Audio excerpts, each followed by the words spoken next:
Assalamualaikum warahmatullahi wabarakatuh. Halo teman-teman. Sebelumnya perkenalkan, nama saya Uswatun Hasanah. Di sini saya akan menyampaikan materi tentang konsep sistem operasional asuransi kerugian. Ada beberapa materi dari konsep sistem operasional asuransi syariah itu. Yang pertama ada konsep operasional asuransi kerugian. Yang kedua ada prinsip-prinsip asuransi kerugian. Yang ketiga ada mekanisme pengelolaan dana asuransi kerugian. Terus yang keempat ada underwriting asuransi kerugian. Yang kelima ada claim. Yang keenam ada reasuransi dan retakaful. Yang ketujuh ada kerangka teknik dan operasional general insurance. Yang terakhir ada megaris dan simperis. Sebelumnya kita akan memulai dari konsep operasional asuransi kerugian. Apa sih asuransi kerugian itu? Asuransi kerugian atau asuransi umum adalah bentuk asuransi yang menanggung risiko kerugian ekonomi atas benda atau kepentingan berharga yang diasuransikan, seperti kendaraan, bangunan, barang kiriman, hingga tanggung gugat hukum. Dalam konteks syariah, operasional asuransi ini didasarkan pada dua konsep utama, yaitu takaful dan akad tabaruk. Konsep takaful atau tolong-menolong itu bentuk tolong-menolong ini diwujudkan dalam bentuk kontribusi dan kebijakan atau dana tabaruk sebesar yang ditetapkan. Apabila ada salah satu dari peserta takaful atau peserta asuransi syariah mendapat musibah, maka peserta lainnya ikut menanggung risiko, di mana klaimnya dibayarkan dari akumulasi dana tabaruk yang terkumpul. Yang kedua ada perjanjian atau akad. Akad yang mendasari kontrak asuransi syariah kerugian adalah akad tabaruk, di mana pihak pemberi dengan ikhlas memberikan sesuatu atau kontribusi atau premi tanpa ada keinginan untuk menerima apapun dari orang yang menerima, kecuali hanya mengharapkan keridhaan Allah. Yang kedua, saya akan menyampaikan tentang prinsip-prinsip asuransi kerugian. Ada beberapa prinsip asuransi kerugian, ada 5 prinsip. Yang pertama, prinsip insurable interest atau kepentingan yang diasuransikan. Kita harus memiliki kepentingan atas harta benda yang dapat diasuransikan. Kepentingan dan objek tersebut harus legal dan tidak melawan hukum. Memiliki kepentingan atas objek yang diasuransikan apabila Anda menderita kerugian keuangan seandainya terjadi musibah yang menimbulkan kerugian atau kerusakan atas objek tersebut. Yang kedua ada prinsip itikat terbaik. Prinsip ini menyatakan tertanggung berkewajiban memberitahukan sejelas-jelasnya dan teliti mengenai segala fakta-fakta yang berkaitan dengan objek yang diasuransikan. Sedangkan pihak penanggung berkewajiban menjelaskan resiko yang dijamin maupun yang dikecualikan, segala persyaratan dan kondisi pertanggungan secara jelas serta teliti. Yang ketiga ada prinsip ganti rugi indemnitas. Prinsip ini menyatakan mengembalikan posisi tertanggung pada posisi saat sebelum terjadi kerugian yang dijamin polis. Apabila objek yang diasuransikan terkena musibah sehingga menimbulkan kerugian, maka kami akan memberi ganti rugi untuk mengembalikan posisi keuangan Anda setelah terjadi kerugian menjadi sama dengan sesaat sebelum terjadi kerugian. Yang keempat ada prinsip subrogasi. Prinsip subrogasi adalah pengalihan hak dari tertanggung kepada penanggung. Selanjutnya materi yang ketiga ada mekanisme pengelolaan dana asuransi kerugian. Mekanisme pengelolaan dana asuransi kerugian dilakukan melalui serangkaian proses yang terstruktur guna memastikan perusahaan asuransi mampu memenuhi kewajibannya kepada pemegang polis dan menjaga stabilitas keuangan. Proses dimulai dari pengumpulan dana melalui pembayaran premi oleh tertanggung berdasarkan tingkat risiko yang diasuransikan Dana terkumpul, kemudian dikelola dan diinvestasikan ke dalam berbagai instrumen keuangan yang aman dan likuid, seperti deposito, obligasi, dan surat utang negara, dengan dapat mengikuti kegiatan dari Otoritas Jasa Keuangan atau OJK.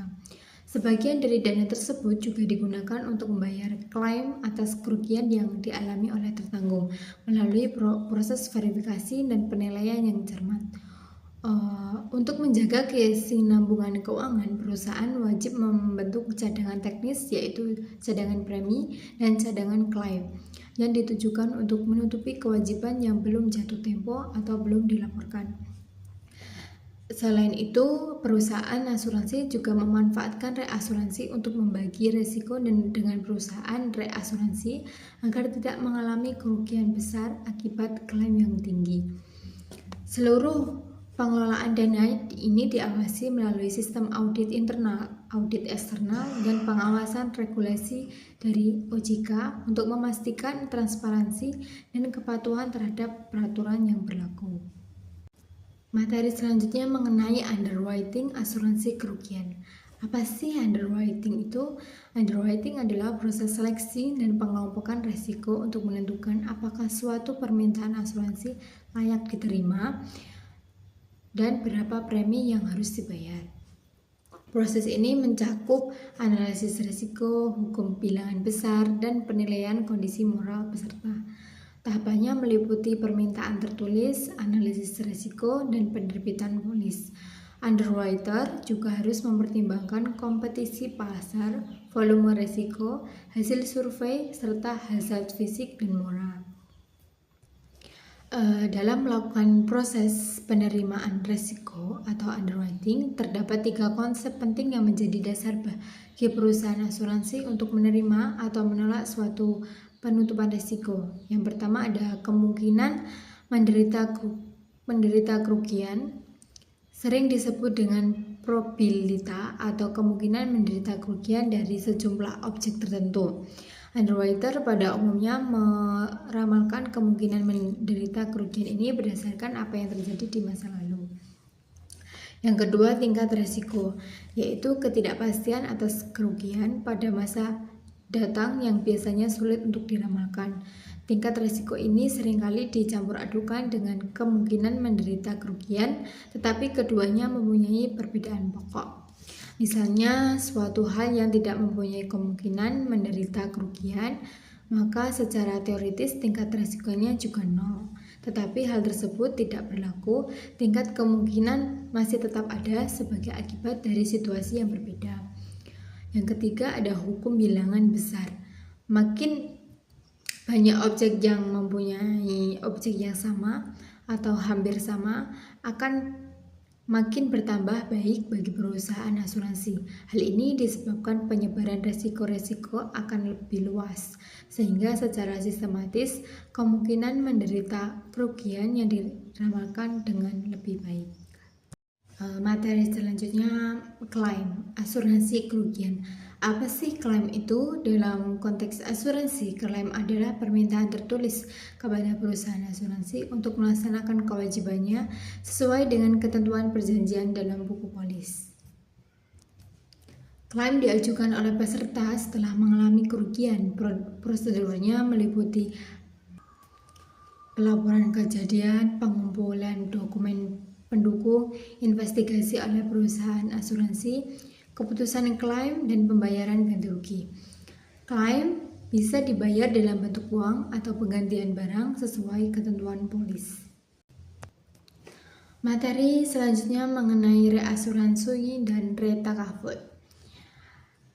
Reasuransi adalah asuransi dari perusahaan asuransi. Digunakan untuk mengalihkan sebagian risiko kepada pihak lain atau reasurador.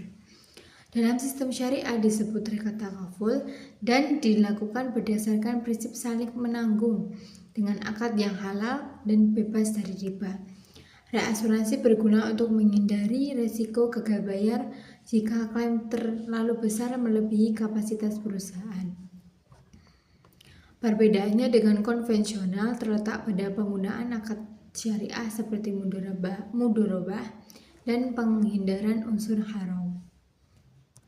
Ada juga tujuan dari reasuransi dan retakaful, yaitu untuk mengurangi atau memperkecil beban risiko yang diterimanya dengan mengalihkan seluruh atau sebagian risiko itu kepada pihak penanggung lain. Dengan pertanggungan ulang ini, penanggung pertama dapat mengurangi atau memperkecil risiko-risiko yang diterimanya dipandang dari segi kemungkinan kerugian material. Jika pada aspek teknis, tujuan reasuransi lebih mendasarkan pada cara atau alat pengalihan beban risiko dan pembagian risiko atau penyebaran risiko, maka pada aspek hukum, manfaat reasuransi lebih menitikberatkan pada perjanjian pengalihan seluruh atau sebagian risiko dari pihak perusahaan asuransi atau penanggung pertama kepada penanggung ulang. Materi selanjutnya ada kerangka teknik dan operasional general insurance. Asuransi syariah tidak menggunakan prinsip transfer risiko seperti konvensional, melainkan sharing of risk antara peserta. Dana dari peserta dihimpun dalam dana kebajikan atau tabaruk, diinvestasikan secara syariah dan hasilnya dibagikan sebagai surplus. Skema takaful dibagi menjadi dua, yaitu simple risk seperti asuransi kendaraan dan mega risk seperti asuransi industri besar. Materi selanjutnya ada mega risk dan simple risk. Apa sih mega risk dan simple risk itu? Mega risk merupakan risiko dengan potensi kerugian yang sangat besar, seringkali mencapai miliar rupiah atau lebih. Sedangkan simple risk itu risiko dengan skala lebih kecil dan lebih mudah dikelola oleh perusahaan asuransi. Produknya retail dan bersifat personal line. Itu tadi yang dapat saya sampaikan mengenai materi konsep sistem operasionalis ke asuransi kerugian. Kurang lebihnya saya mohon maaf. Wassalamualaikum warahmatullahi wabarakatuh. Bye bye teman-teman.